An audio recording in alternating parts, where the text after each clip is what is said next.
Well, one startup shaking up the scene in Eastern Europe is Treepex. The Georgian company offers anyone an opportunity to plant a tree by purchasing items with its logo. Now, the customer can then use the company's app to track the tree they planted. For more, I sat down with the CEO and the co-founder of Treepex, Bacho Khachidze, and I began by asking how challenging it was to get started. Well, we launched Treepex and very quickly attracted media and investor attention as we won 3 international competitions at the regional level. And honestly, it's very easy to build PR as media really supports innovation in Georgia. But the most challenging part is to convert your media credit into prototype. My parents got very excited when they saw article and feature stories in Forbes magazine or National Geographic, but our customers really care for only one thing, how our prototype actually works. Now, in terms of how your company is growing, what are you looking at in terms of revenue at the moment? Because I think there is that thought that if you have to be a non-profit in order to solve some of these social problems, but as your company is showing, you can make revenue while also doing some good. Is that important to you? Absolutely. The scenario we created, win-win scenario, it all benefit Treepex, the companies we partner up with, and end user. What about your plans to extend the expanse of Treepex? We saw that you've had some expansion, doing some activities in Tanzania, India, and even in the Amazon forests. What are your expansion plans?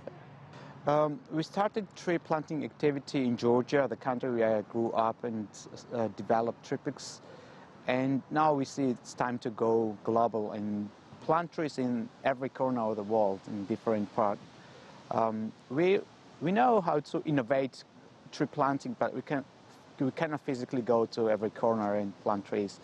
Also, we are building trust, and we are looking for trusted companies, trusted NGOs and international organizations who would be engaged in our initiative and we partner with.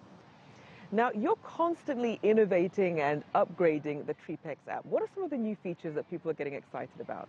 And we figured out next lean is towards AR. And I can see the future of Treepex is users are collecting points through augmented reality and converting into green measures. Not only in tree planting, but they are completing kind of missions and taking other environmental measures. So when it comes to competition, are you finding that you're really blazing your own trail, or is there a lot of competition out there? Well, I believe we have to avoid any competition from the beginning, and my philosophy is always to find your niche in the market and become industry leader. And we are targeting very specific community. There is more than 150 million individuals in the US considering environment when they shop. And this is exactly our market we are targeting. Now, I also want to put a spotlight on the country of Georgia. It's been called the California of the Caucasus. How does that relate when it comes to the country's startup scene? Well, I think Georgia has lots of potential in startup science, as it is truly innovative country. And I know many entrepreneurs in Georgia, they have global mindset and they are designing products for global markets. What I love to see in Georgia is entrepreneurs taking more risk and risk-taking just to become a part of the culture. And innovation itself is just nothing. It's just one part of the puzzle, if not society supporting you. And you have very strong society in Georgia supporting innovation. And indeed, Georgia has an outstanding opportunity to become industry leader in the region.